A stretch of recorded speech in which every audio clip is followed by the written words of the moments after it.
So, tell me about your play. Where did the idea come from? Okay, so the idea came from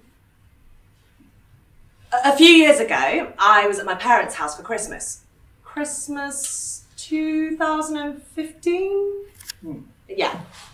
And because I hardly ever visit my parents at home now, I think the differences between us are highlighted. Like, my family are quite extroverted. They like entertaining and having people round.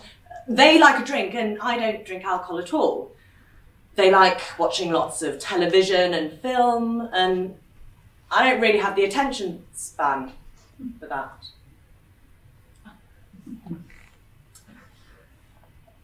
Southerners do like food. That's one thing we all have in common. And at Christmas, my parents' fridge is full of food, but I don't like any of it. So I'm left eating those crackers and those little oranges. Oh. This is Philip, my dramaturg. A dramaturg is someone who helps a playwright like me write their plays. They give feedback and ask lots of questions, such as... What's Naomi's journey? So, Christmas 2015, and I'm in the kitchen, stacking the dishwasher, while the rest of my family watches the Top Gear Christmas special. They love it. They think Jeremy Clarkson and the other guys are really funny, and I'm like...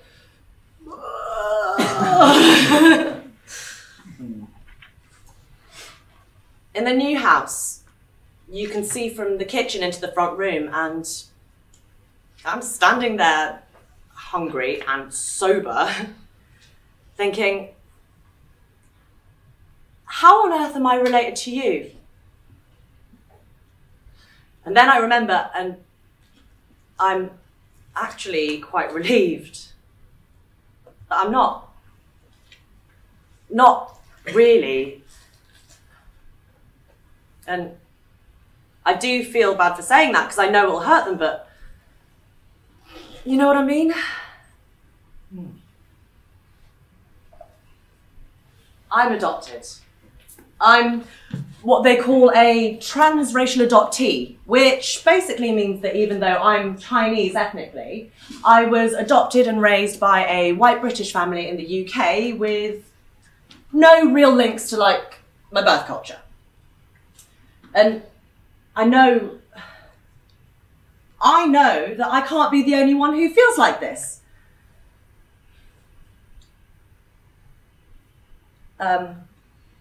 So that's how it started. With wanting to find other people, other adoptees who felt the same, and allowing them to say the things that often they feel they shouldn't say out loud. Adoption is one solution when a child needs a home. Adoption is giving a child another life, a better life. In the best instance, a miraculous way of bringing parents and children together.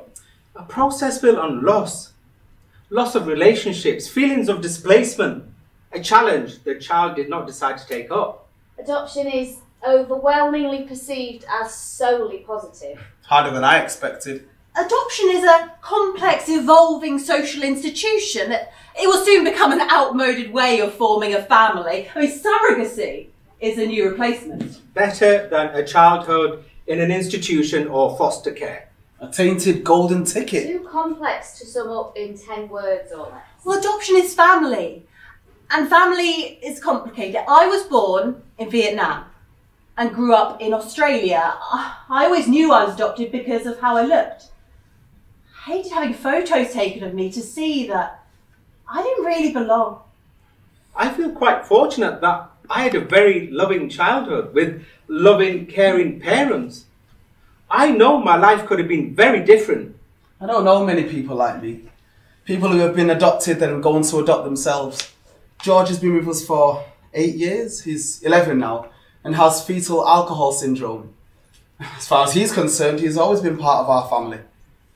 He does know his story, or as much as he needs to know for now, but chooses to believe otherwise.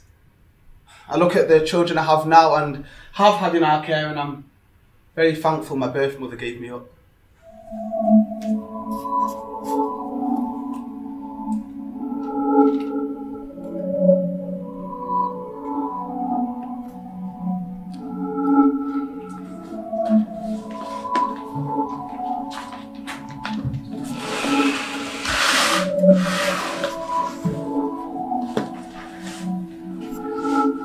If I don't like the actor that's playing me, can I choose an actor that I want to be played? It'll be Kieran playing you in real life, hopefully. Unless he gets a big job on Coronation Street or something like that and isn't available for the tour. Oh, you do this, darling. Thank you. By the way, Kieran wasn't available. This is Duggal. Okay. Okay. So, I'm set. As I said before, some of the questions are what I've asked everybody, and some will just be... Just between us? About me. So, the first question is just, what does adoption mean to you? Well... I know. I don't really know how to answer that, darling, but it's about you. It's completely all about you. Before moving to Hong Kong, we never really sat down and said we were going to adopt somebody, give somebody a chance in life. You didn't? No. So, how did it come about then if you didn't have that conversation? It came about, Naomi, because I worked at the boys' school in Devizes. Pause. I'm going to give you the short version of this story, otherwise we'll spend the next 30 minutes listening to my mum tell my adoption story, which is not what this play is about. She was employed as a classroom assistant and had the care of a little girl with behavioural issues and became very attached to this little girl, which led her to say to my dad, Do you know what? I think I could foster. And what did you say, darling? Well, I think I said, no, I don't think so, because, well, we were always on the move. The people that looked after the fostering, they would have discounted us because we were on the move. And being a serviceman and always on the move, wouldn't have fit the bill for fostering. And what else did you say? You said... Oh, Sandra, you wouldn't be able to give the child back after so many months. Then my parents got posted to Hong Kong, where my mum ended up teaching at a school for Vietnamese refugee children. And I get really involved. We brought some of the children back home, didn't we? Yes, we did.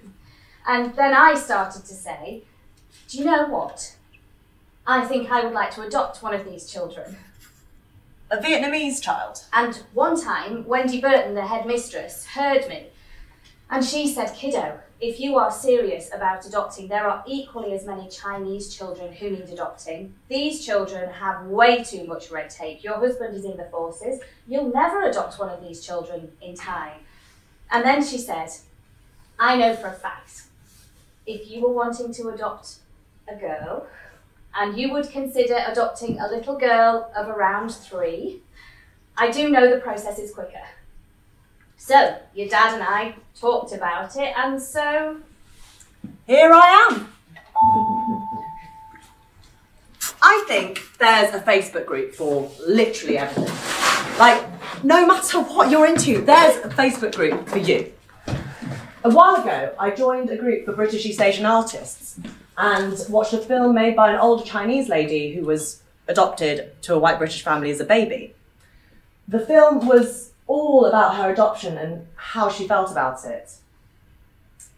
while the circumstances of her adoption were different to my own, I could relate to a lot of things shown in the film, especially the feeling of never really belonging anywhere.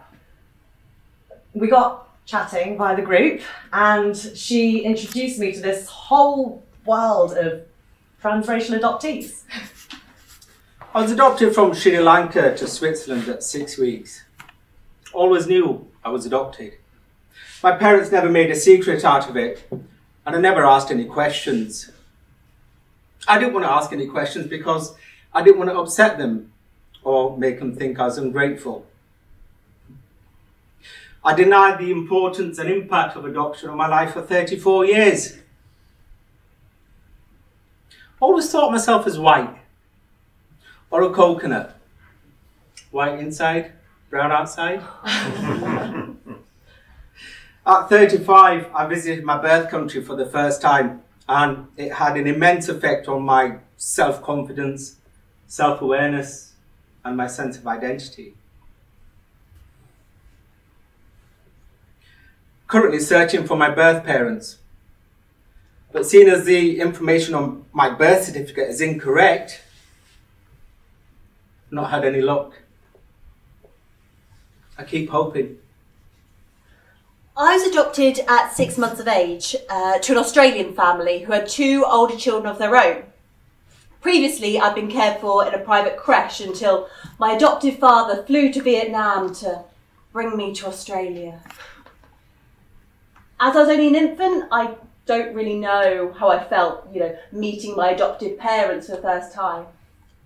Apparently, I pooed all the way home. So Vietnam, Singapore, Melbourne, so it obviously wasn't a wonderful or happy experience for me or my dad.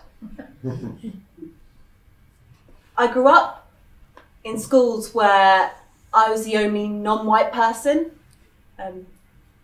My family had no exposure to anything Asian in culture. We never ate at a Chinese restaurant or knew anything about Chinese New Year, and we definitely didn't know anything about Vietnam.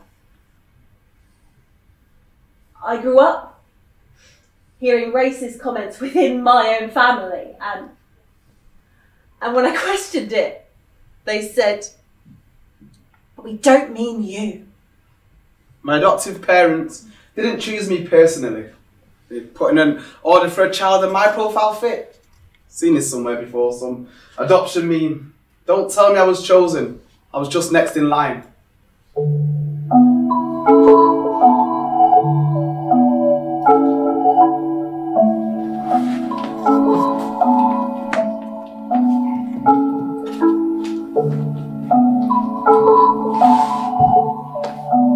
I was adopted when I was 6 years old, I was brought up.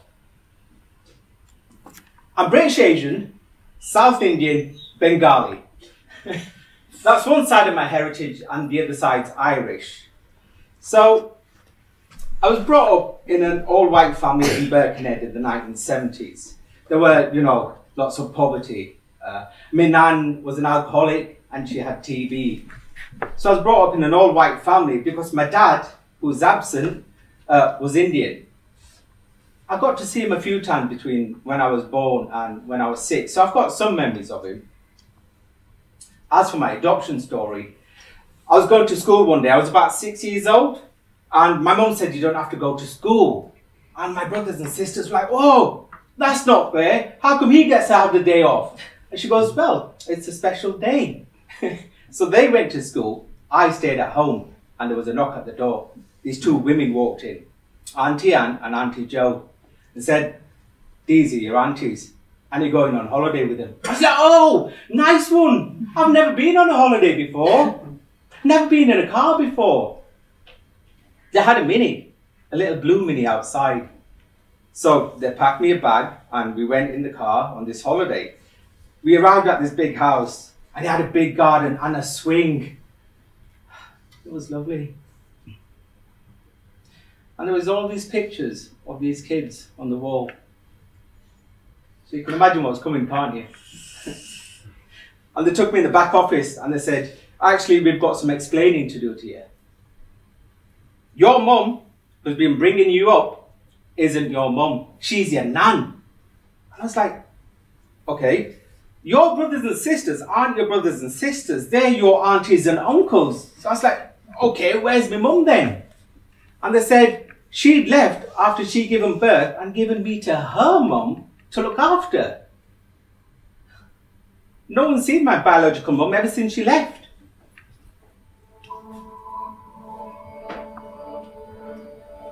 I was the only non-white child in my class when I started school. My mum remembers me saying around that time that I wanted yellow hair. At school, some of the other children would make comments about my nose being really flat, and they'd push their noses down like this and squint their eyes, and they'd say, "This is what you look like."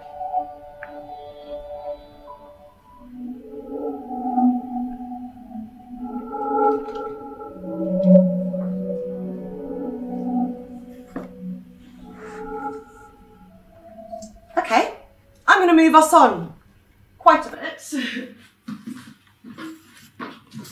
What about childhood? What was I like as a child? Oh my god, I've not really thought about how best to ask that question. It's a massive question. Thank you. I think... Okay. So, what was I like as a child? And was there anything where you were like, I wonder where that comes from? Like personality traits and interests and things? Stuff like that. Not really. You came at a very early age, 15 months. 15 months old. It was very quick. Very quickly, darling, we realised that you were bright. Right. And that definitely didn't come from us, darling. And very quickly, you learned to speak English. You only knew a few words in Cantonese. Your first word was fish, because we had a fish aquarium. Your first word was fish, and oh, as I say, darling, you spotted a McDonald's M in amongst the, we shouldn't mention McDonald's. Oh no, you shouldn't. Don't delete McDonald's. Delete chips. We'll ask for a sponsorship deal. I'm sure it'll be fine. So, there's something I wanted to ask you, but I'm a bit nervous about asking you this because it's a bit sensitive. Ask. So, I'm going to ask... The question I'm going to ask is... You didn't have a lot of choice about where you lived and ultimately where I lived with you, because you were in the army and you got posted places and you just had to go where they told you. Yes. Do you think if you hadn't been in the army, do you think that maybe you would have lived somewhere more diverse? Maybe moved to a city where there was more Chinese people, more ethnic diversity, or... Because, you know, we didn't live in a very diverse area, ever. No, because for the first time, I suppose, were you just coming up for school age? And we were going up into town. This is in Barnard's Castle. And Helen from the Chinese restaurant has obviously done some shopping, and she's coming back to the restaurant that she used to own. And straight away, you were like, "Oh, Mummy, she's like me." And I said, "Yes, darling, Helen is Chinese. She still asks after you." But no, I can't really answer that, Naomi, because this was our life. We were army. I honestly don't know where we would have lived. Do you, David? No. No. I'm from Lancashire originally. There was no way I was going to move back to Preston. if we had come out of the army early and we didn't have a full career, then maybe we would have emigrated to Australia. I have family in Adelaide and Melbourne. They're two very diverse cities. There's so many.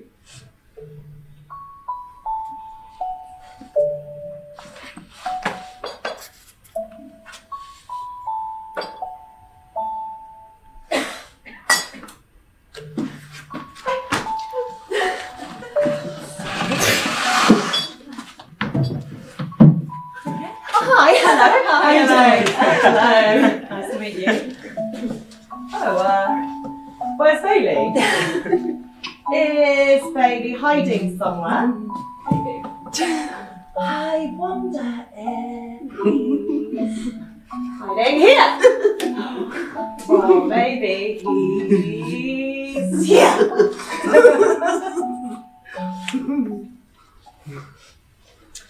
So, my first question, and anyone can chip in an answer, is just, what does adoption mean to you? It means someone taking care of you.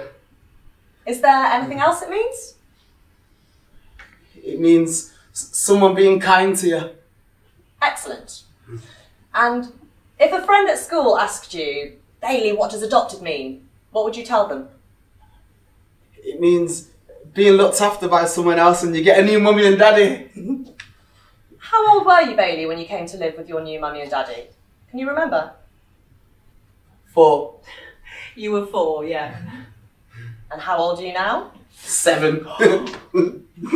So, you've been living together as a family for 3 years now. Thinking about what you and your mum and your dad do when you're all together, what kind of things do you like to do?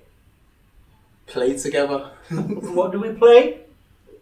Cards and games and Lego. Do you all laugh at the same thing? Do you find the same things silly or funny? Do you know what, Bailey? I have never seen someone laugh so much. We were on holiday and Mr. Bean came on the telly. And I have never seen someone laugh so much in my life. Like, he was literally crying. This is what Mr. Bean does to him. Do you like Mr. Bean? Do you think he's funny? I think he's funny, but not to the extent that Bailey thinks he's funny. I think he's funny because he's Rowan Atkinson, but Bailey has this amazing sense of humour whereby if anything's slapstick, he finds it hysterical. Oh, can we watch Mr. Bean? I don't think you can handle Mr. Bean right now.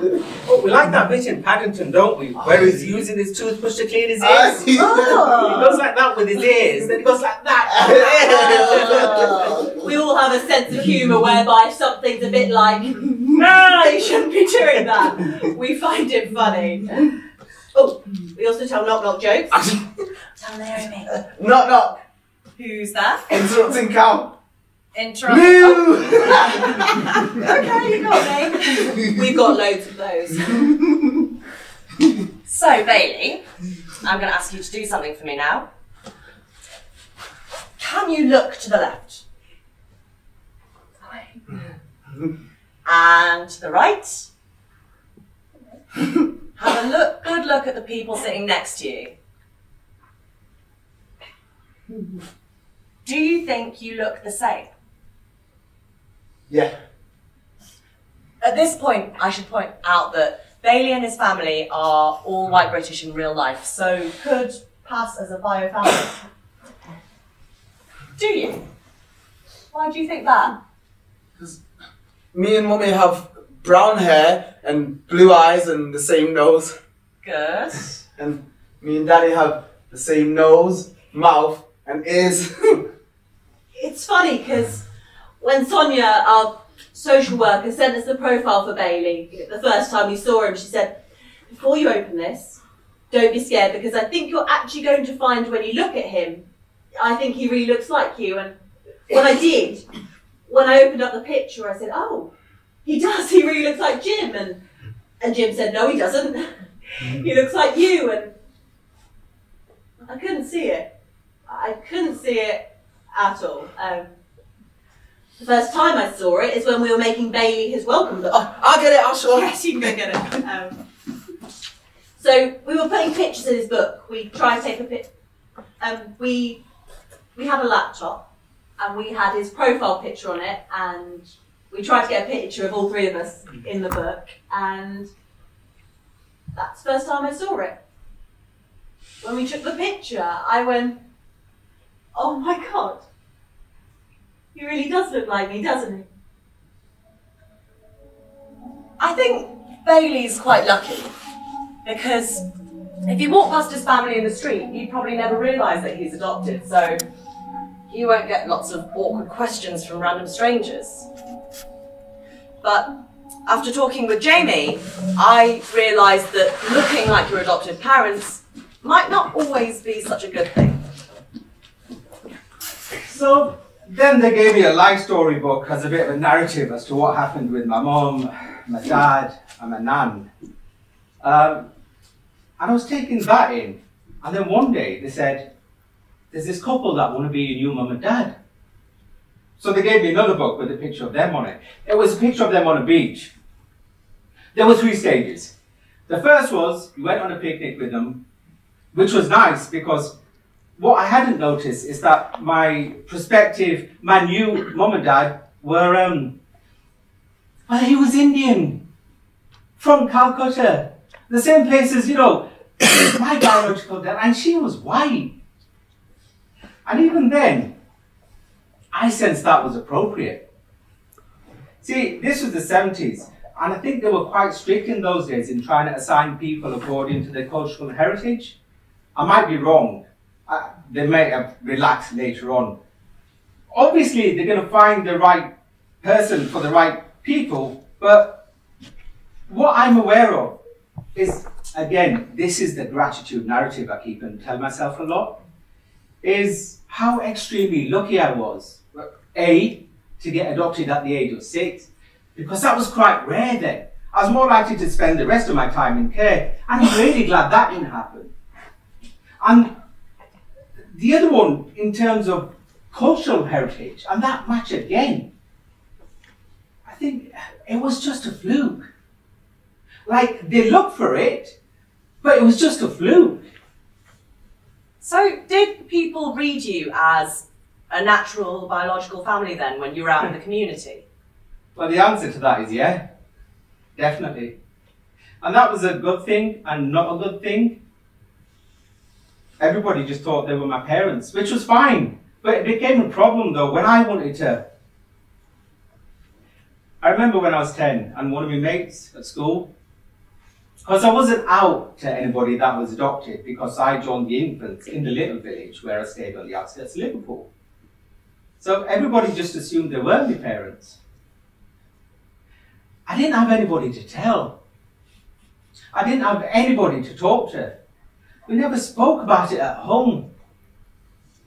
And I told my mate when I was 9 or 10 because I needed to talk about it.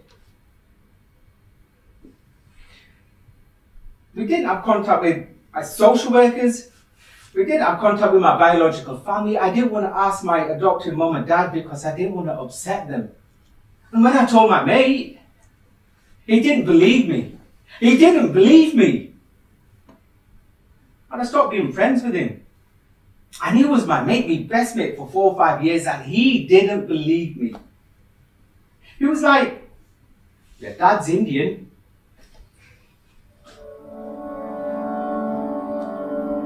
In 2016, I worked part-time in a local bookshop, and the person who trained me up, well, I don't actually remember how we got onto that conversation, but it turned out that they were adopted too. And we ended up talking quite a lot about our experiences. I think we both enjoyed comparing notes and being able to say things to someone who could relate. I was adopted through this Christian church organisation. It was a strange situation because every year we used to go to this reunion of the society, and I remember dreading it. I think we went from the age of 5 till about 10. I used to like going because there was this playground nearby, and that's the only reason I used to like going, because there was this amazing playground near Alexandra Palace. Yeah, went from about the age of 5 to 10 when I said, I don't really want to go anymore because, well, being adopted, you don't want to be reminded that you're different, you know, you don't want to stand out. I remember thinking, well, why do I have to go to this every year? I don't want to be, in a way, I don't want to be reminded that I'm different. You said before that your parents adopted your brother, I think, 2 years before you? So you're not biologically related to your brother either? No. Do you think you're similar in any way to your brother? I'd say no. You know, it's quite obvious that,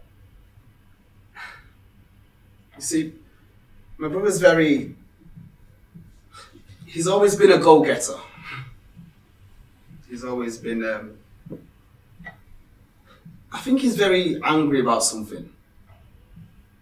It's odd, but he will never talk about being adopted. Whereas I think as you get older, it's something that you want to talk about, and obviously I've probably had my possible freak out moments about it and dealt with whatever situation, but it's odd. He's got this real hatred towards our adoptive mother. It's a strange. This is the problem with being adopted. You never know if it would have manifested itself anyway. So yeah, we're very different. My brother's had completely the same upbringing as me, but he's gone in a completely different direction. He wasn't academic. I mean, he's very, very clever, but he wasn't interested in school. He just went his own way. Whereas I went down the educational path, you know, school, university, PGCE. So yeah, we're very, very different people. It's hard to believe that we were brought up by the same people. Do you or your child have any contact with their birth family? It's really fascinating, because he has 4 birth siblings, 2 that we know of, and we've met them. They're adopted together with another family. And he's very different with them than he is with anyone else. He's much calmer, he's much gentler, he listens better, he wants to play with them, he gives them lots of hugs and kisses. Did they spend much time together pre-adoption? No, he never knew them, because he was relinquished at birth and they had already been adopted. And it was a bit weird when we first saw them, because they've got the same mannerisms. They laugh the same. They've got like the same physical gestures. They have the same intonation in their voice. Even though they've lived completely separate lives? Even though they've lived completely separate lives. Do you see anything of yourself in him? Yeah, I do. And it's quite interesting, because people think he looks quite like Jen, my partner. And there's this theory about adoptive children taking on the features of their adoptive parents, or one of their adoptive parents. Honestly? Yeah. And I'm going to have to look this up.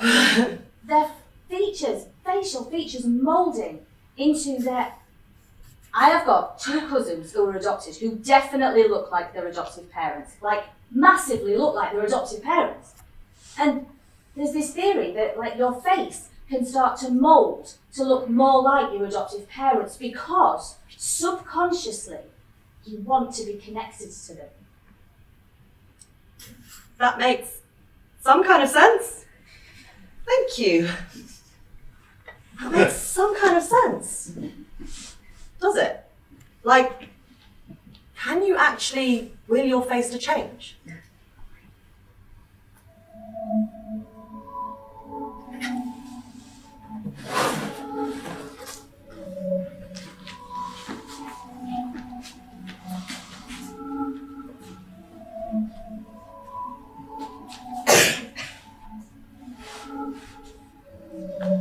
child, my adoptive parents would find me standing in front of the mirror, hitting it and crying because I wanted to know why I looked different.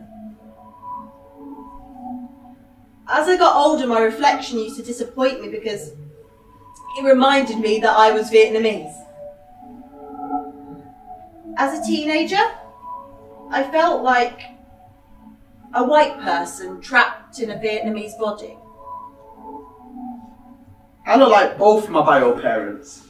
I especially resemble my bio father. My sister and I resemble each other closely. Same with my brother. I found a picture of him online and it was like looking into a mirror.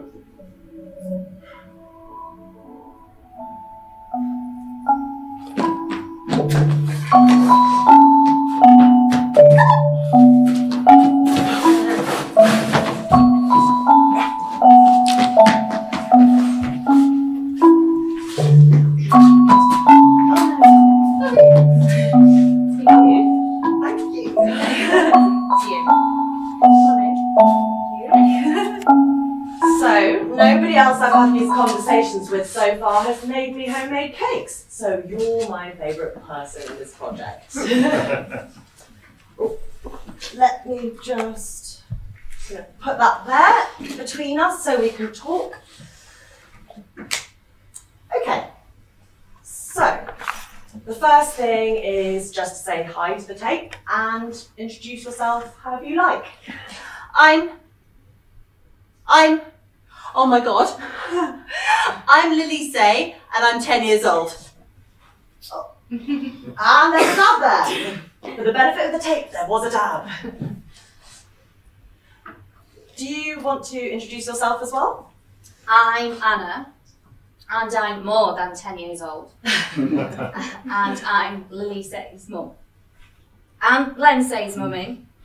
Both's mum. Thank you. So, my project isn't talking about adoption stories. I'm not asking people about why they're adopted or anything like that. I'm much more interested in what life is like as an adoptive family. So, what kind of things do you guys do together when you're all together as a family?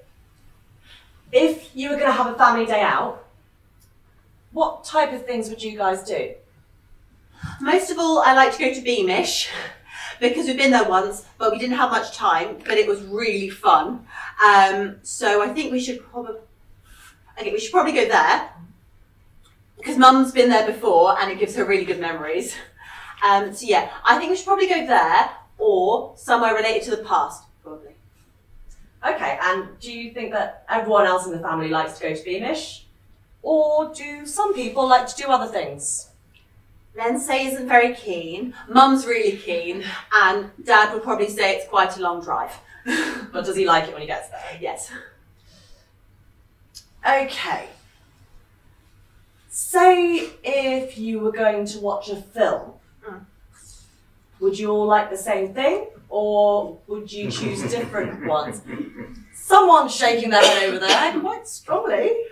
Lisa and Mum would probably watch something like The Sound of Music, yeah. No! You would? No. You and Mum would watch something nice and calm, something like a family film. And me and Dad would watch Solo Star Wars, the new one, and just like fast forward to all the best bits. Okay, so with films, you two maybe have similar tastes, and you and your dad have similar tastes. Are there any other ways you think you're like your mum or your dad? I think I'm quite eccentric, and Mum's eccentric. Isn't it supposed to be Mum's opinion on what she thinks? No, it's everyone's opinion. Okay.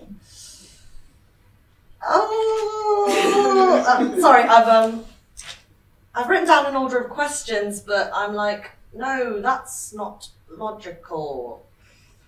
That's not the next question. The logical next question would be, how are you two different from each other? Barbies. I don't have Barbies. Yes, you do. I have dolls. They're the same thing. They're not Barbies, I hate Barbies. They're the same thing. I'm going to turn to your mum now and ask her the same question. How do you think the girls are different from each other and also from yourself? They're very different, which was a surprise to me because they're identical twins. And mirror twins. Yes. We also think they're mirror twins. A mirror twin means that some of the physical characteristics are mirrored. So, for example, Lindsay is right-handed and Elise is left-handed. And if Lindsay loses a tooth on the right side, I lose a tooth on the left side. Exactly. In the same place, in the exact same place. Like, I lost my first one there, and you lost your first one. See, right next to each other. Ah, that's interesting. And they're very much right brain, left brain in their characters. Lindsay is very logical and methodical. And Elise is much more kind of abstract. Lise's life is abstract. It is. And when they do drawings, their first drawings, Lindsay's were like little diagrams, whereas Lise's were much more. So they're very different.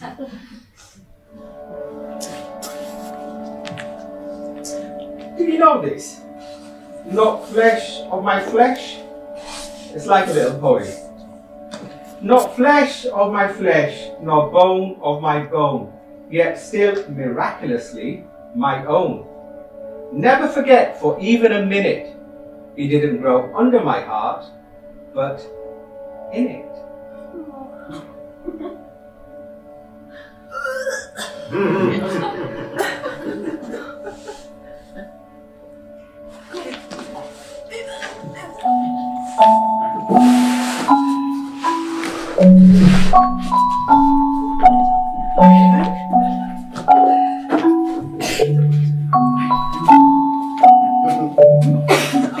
Wow!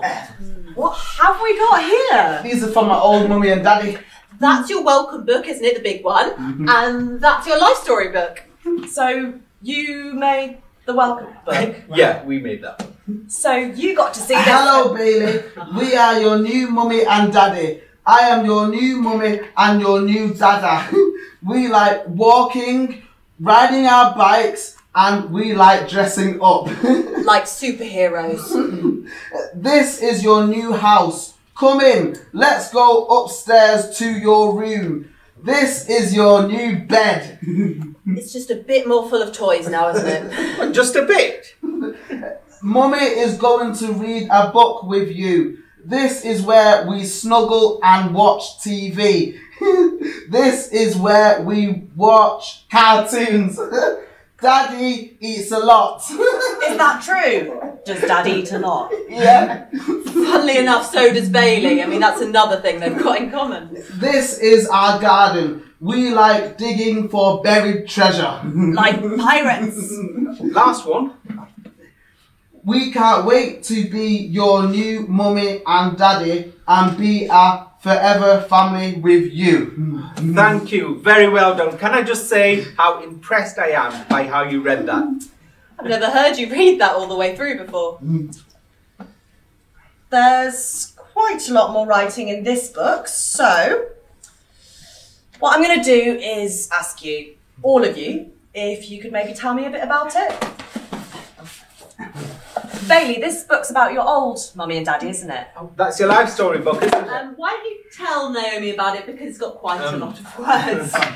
This is about Teddy Judge and Teddy Bailey. They said that mummy and daddy are not allowed to live with me anymore. That's not your life story book. That's your Teddy Bailey book. Oh, yeah. It's well, it's a social story they gave us when Bailey first came to live with us. You know, it tells a bit about old mummy and daddy and why you've come to live with new mummy and daddy. It has Teddy Bailey and everyone in it is a Teddy. So Look, there's the judge. Well, that's you. Bailey, do you remember your old mummy and daddy and anything about them? They were mean to me and daddy went to jail. Okay, so that's why you've got a new mummy and daddy. And they had fights and they smoked a lot. Okay. Do you think you're similar to your old mummy and daddy at all? No. No. Are you totally, totally different from them? Yeah, because I'm kind. Because you're kind. I told the police that Daddy hurt me because Daddy hurt me when I was 2.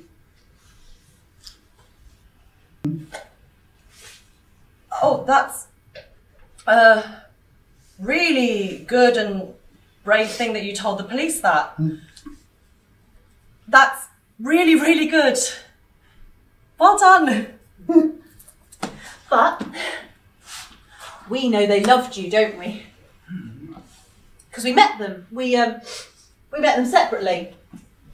And they were just really concerned for Bailey and wanting him to have a good life.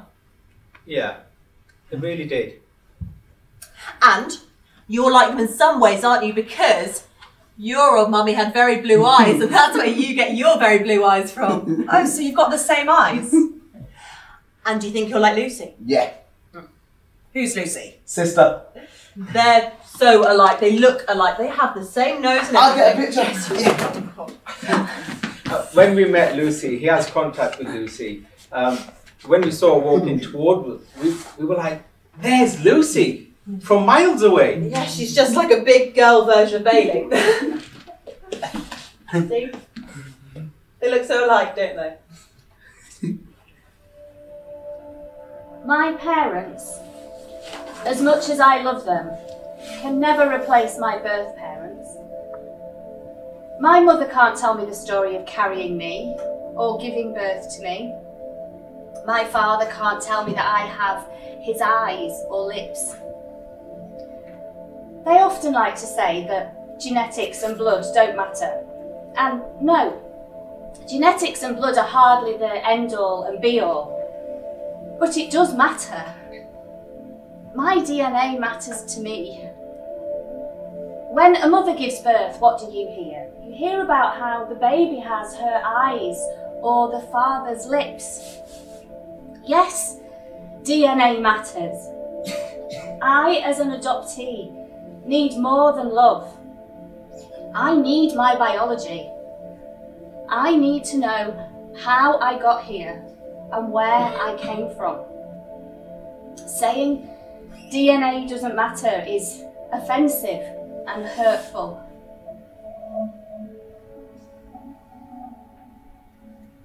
I think a really common adoption story is the one where the adoptee goes to find their birth family and they get this sense of where they came from. Watch the Kung Fu Panda films and you'll see what I mean. I've never been that bothered about finding my parents. Apparently, it's about 50-50. Adoptees who want to find their families and those who don't. And there's no obvious factors which influence which way you'll be. It's not like if you don't get on with your adoptive parents, then you're more likely to go looking for your birth mum, which would make sense.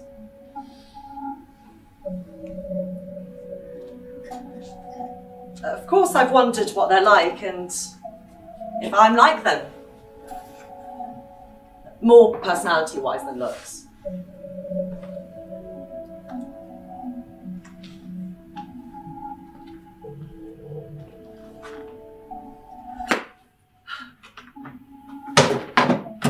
What I'm really interested in is if personality is an individual thing or if a large part of it is genetics.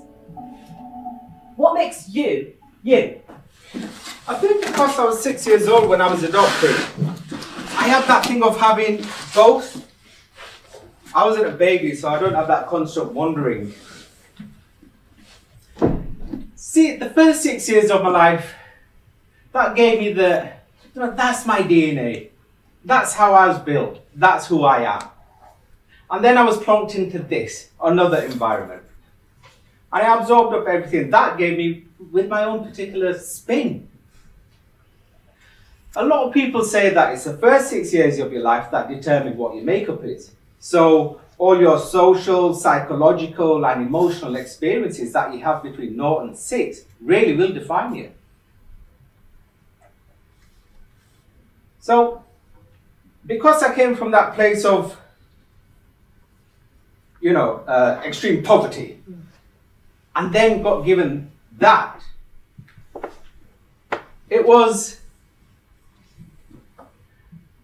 you know, it was just one of those things where you just had to learn about your makeup and your DNA.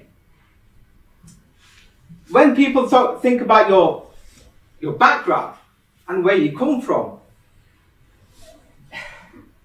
it's not, you see, me and my partner aren't into football at all. But our kids are huge into football. And they're Liverpool fans. Liverpool! So it's not the things that make us unique, it's the decisions we make. In your PhD research, you talk about how people make and shape their own identities. How much do you think, if it's like a percentage ratio thing, how much do you think people construct their own identities and shape themselves versus how much they're shaped by their DNA, their surroundings and where they grew up, their allegiances? I'd say it's 80 surroundings and 20 kind of individual.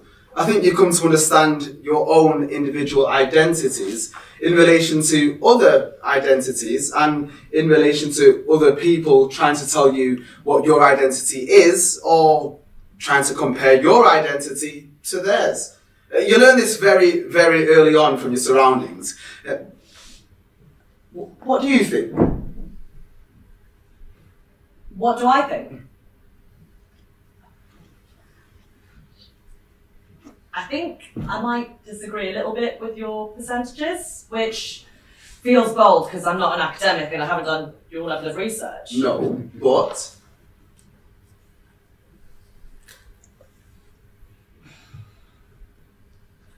I don't think it's 50-50. More 60-40 kind of balance. okay. Or maybe 60% surroundings and 40% own construction. I think perhaps a generation ago, say if you were talking to me in the 70s or 80s or something, then I might have agreed a bit more with your percentages. But because so many people live a large part of their life online now, and that opens up their geography and whatever. I've been talking to a lot of other transracial adoptees on online forums about how they construct their identities. And because they do have that global, international perspective, they do have more choices, more agency in how they construct their identities.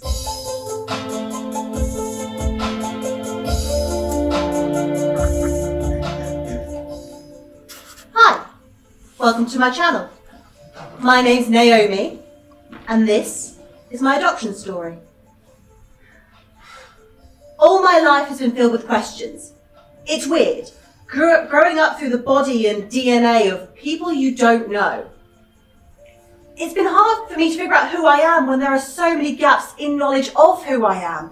And my early days, things that people take for granted, like knowing when their birthday is or where they get their traits from or who their parents are, it's information I'll never have.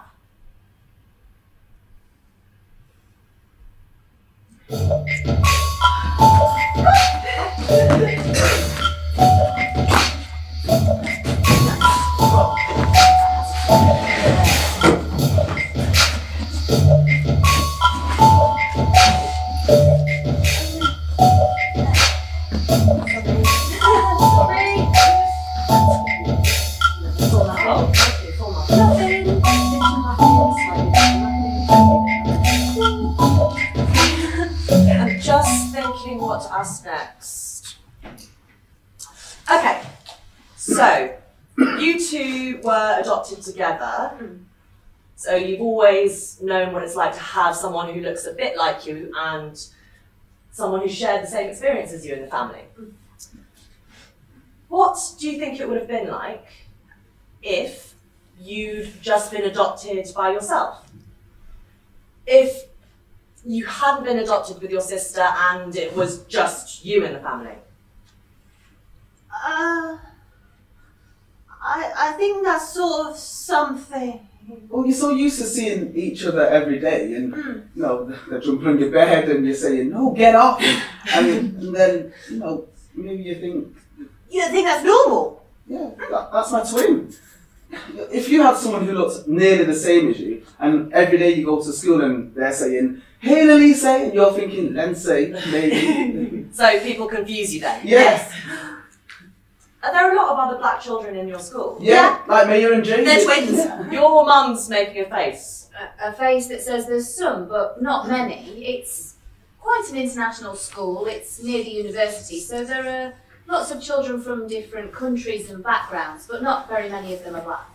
But the thing is, right, really, you just all fit in, because there's lots of other children from other countries, and nobody looks like them, and nobody looks like me. So, you just kind of fit in together. I'm going to ask another what-if question. Oh, I like that. What do you think it would have been like if you were the only black child in your class, or child of colour? If there's no other people who are like brown or black? From no other country, do you mean? Yeah, if everyone was white. Okay, I think if there was no one who was brown or black or from another country, then I think I would have left that school a long time ago. You would have? Why did you say that? Because I like being in a community that's not full English. You like a full English breakfast? No, I hate tomatoes. There we go, back to randomness. You need light moments. Better keep that in. I will, it's good. Going back to your question, if I was in a school and it was just English, I don't think I'd be happy, because I wouldn't feel like I was unique. Because there's unique and there's different, and it's kind of good and bad at the same time. There's one minute you're thinking, yes, I've got my own country name, and the next you're thinking, well, why don't I fit in? Why am I not English? What I was going to say was, in the family, because there's two of you and two of us, it feels quite balanced to me. Yeah. If there were white parents and just one brown child, it might feel a bit more imbalanced, mightn't it? Whereas it's 50-50, so that makes it easier for all of us.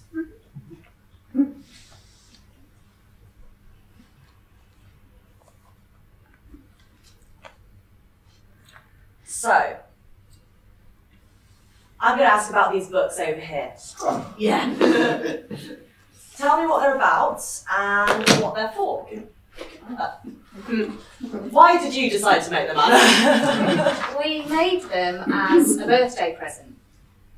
Part of the problem when you're a twin is that you're always taken as a pair. So it's something that, you know, we're trying to get them and us to remember, is that they are two people.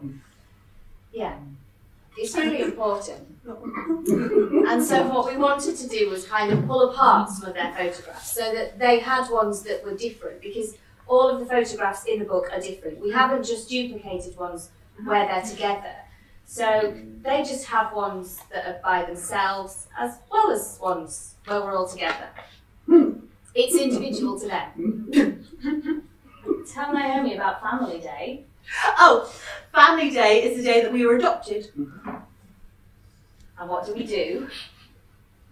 Oh, we eat at an Ethiopian restaurant. Do you know any other Ethiopian people? No. Yes, you do. There's the people at the restaurant. Oh, yeah. And we also attend reunions Yeah. with other families who have also adopted children from Ethiopia. There's one family with two girls who were from the same orphanage as Lindsay and Elise, so they've actually known them, those two, longer than they've known their parents. And it's last year we went camping and there were around 25 Ethiopian children and their families in a field in Hampshire. And it was a bit like being in a hall of mirrors. Usually you're the only one, so it's odd to see yourself reflected, especially so many times, because that's not your usual everyday experience. I'm glad that Anna recognises the importance of racial mirrors for her children. While I was researching this project, someone said the most brilliant thing to me about vampires, and it's really stuck with me. Vampires don't have reflections. To deny someone a reflection is to villainize them. And I think that's what this project has been about. It's been more than just nature, nurture, and why I'm like how I am. I was looking for a reflection. I wanted to see me.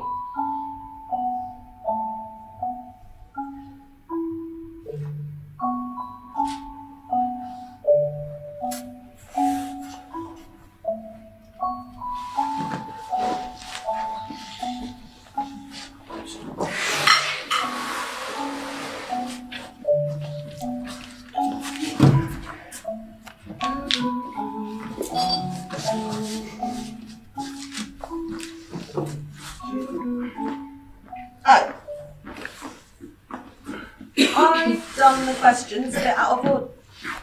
Can you help me there? Yeah. Done the questions a bit out of order. But that's okay, because that's how conversations work. Before, I asked you about if you saw anything in me where you were like, I wonder where that came from and things. Were you told anything about my birth family, my birth parents? We were told about your birth mother. Ironically, darling, she was a privately adopted Chinese child with a Chinese couple. They were an elderly couple. So, my mum was adopted. Your mum was adopted? I didn't know this.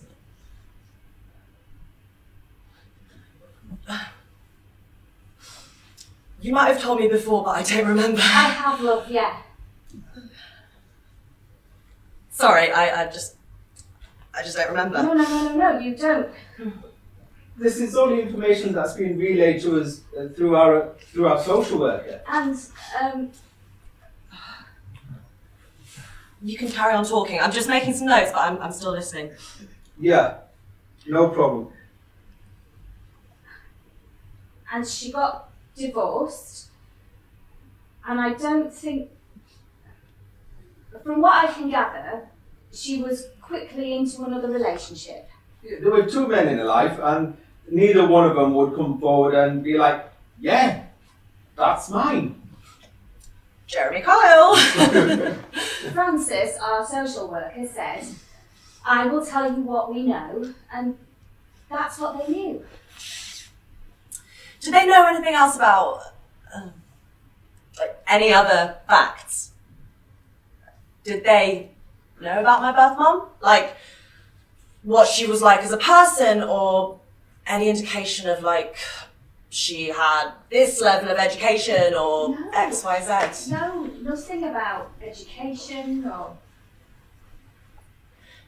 Have you ever wondered what they're like?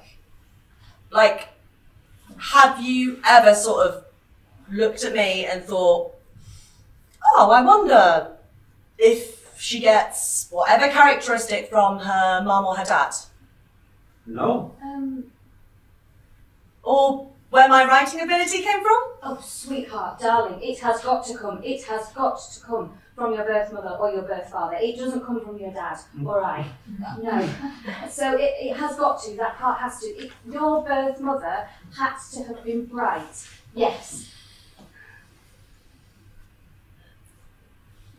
Is there anything else where you're like, I wonder where she got that from? No. No. Because we never really had any doubts. No. See Luke. I mean, Luke is a really gifted rugby player. Well, Dad will tell you. I mean, he loves rugby, but he isn't a gifted rugby player. So that's just Luke, you know. And Mark. Mark has a fascination with detail that quirkily reminded me much more of Uncle Tom. Mm-hmm. You must be influenced by what's around you, whether it's friends, family, school, or society in general. You get influenced all your life. And sometimes you change. Very, very little changes, but you do change, you know. And you can take yourself out of one society and into another, and you pick up traits from both sides. You wouldn't think, like, I wonder where she got that trait from, or... No, I don't. Because we just say, that's Naomi. That's Naomi. That's just Naomi. So, what was it like interviewing the parents? Oh, I was just embarrassed a lot of the time.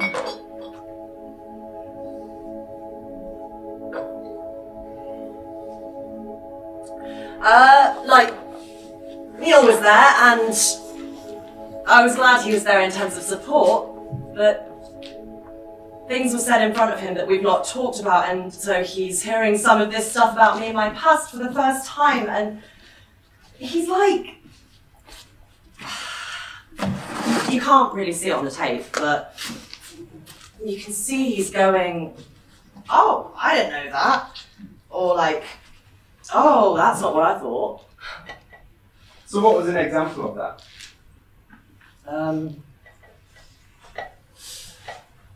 Well, I think he was shocked, more than I was, that my parents had never thought of living anywhere else, somewhere more diverse. I think he genuinely couldn't believe it. Couldn't accept it.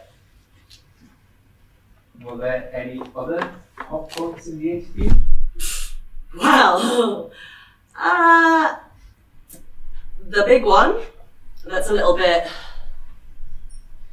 well, not even a little bit, but I'm quite shocked and angry about, is this whole, oh yeah, your mum's adopted, we did tell you, and I'm like, no, you really didn't. I think I'd really remember something that significant, and they just said it so casually, and I'm like, hang on a minute here. Yeah. Why is it important? Why is it important?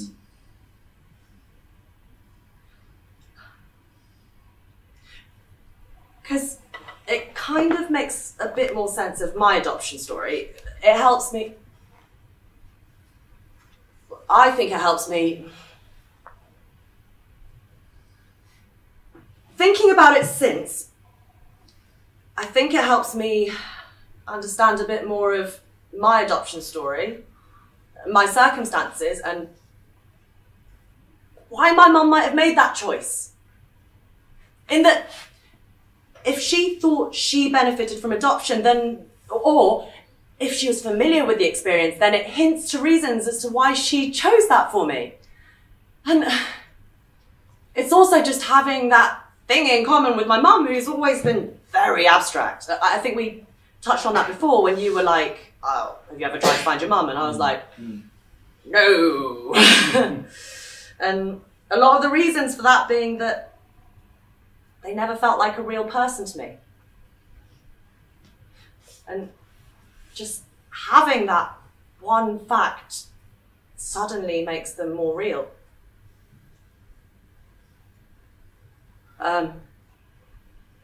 So, yeah, for me it's massive.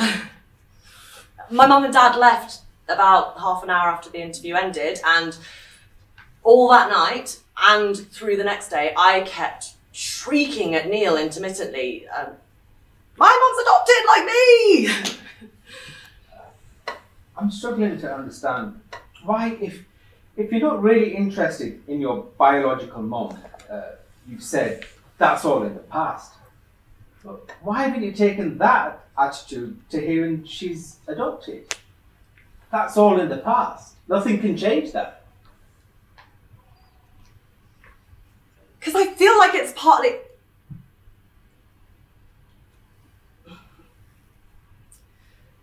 In the interview,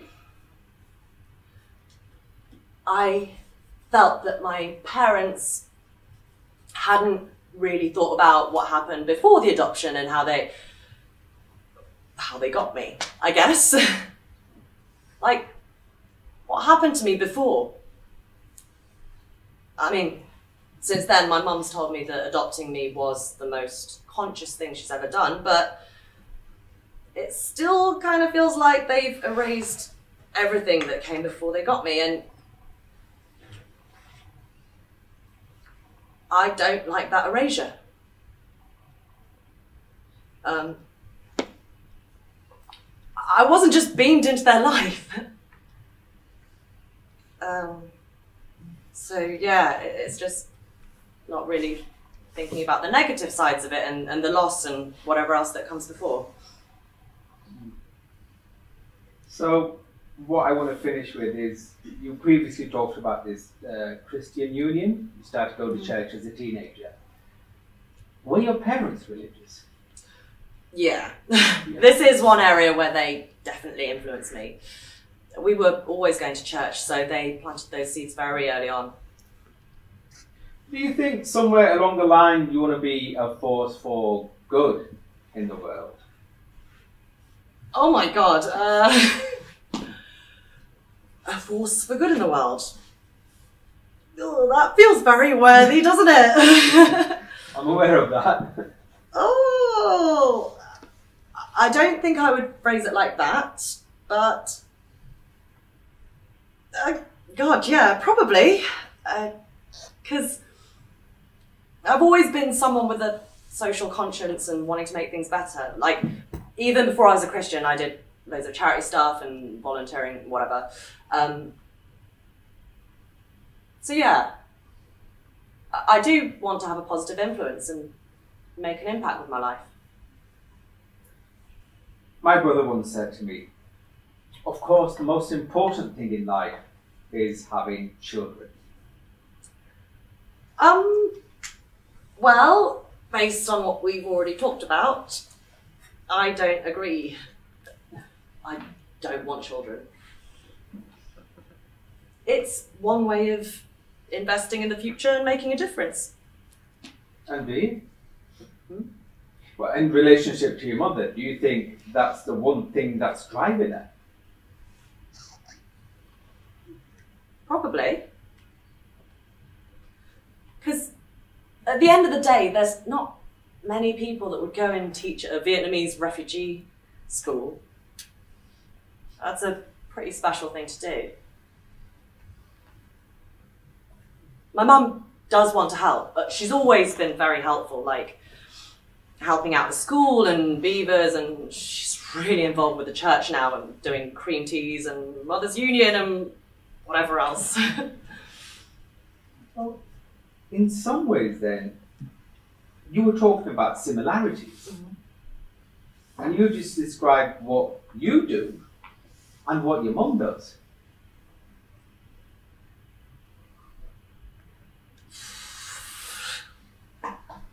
Ah, well, there you go. I might have things in common with my adopted mum, but she's not my reflection. That's impossible. And while I have something significant in common with my birth mum, I've never seen her, not even a picture. A reflection is about seeing an image. It's about instant recognition. And that's what I had when I found the other Naomi. Seriously, she really is called Naomi.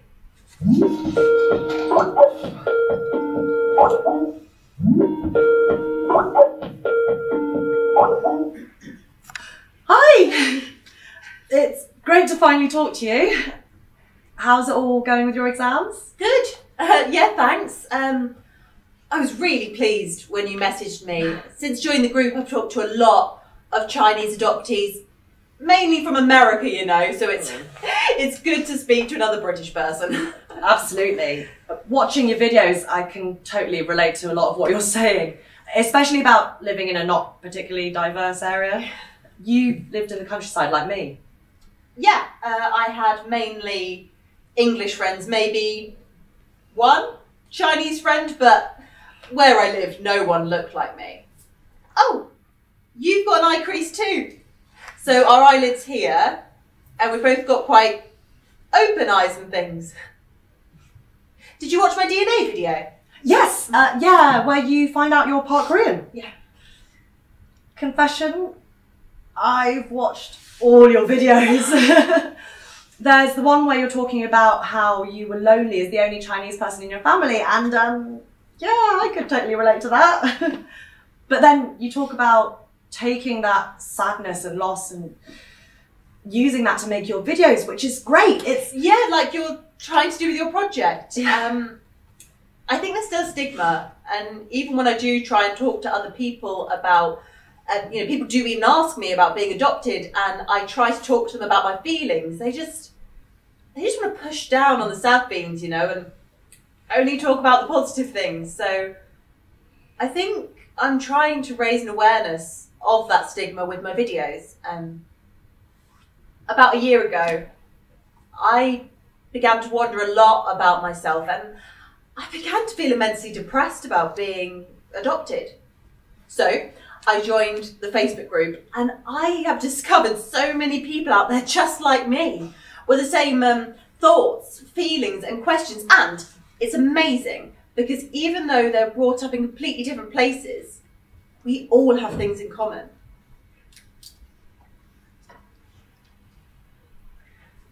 apart from having the same name. The other Naomi is the person whose story and feelings feel most like mine. We've had similar experiences growing up. We share similar experiences, similar feelings about our adoptive families. On the one hand, we acknowledge the huge amount they've done for us and how much they love us. But we can also say there have been times when we've both felt very lonely in our families. Now we both share the desire to tell our adoption stories and encourage other adoptees to do the same. I think I found what I was looking for.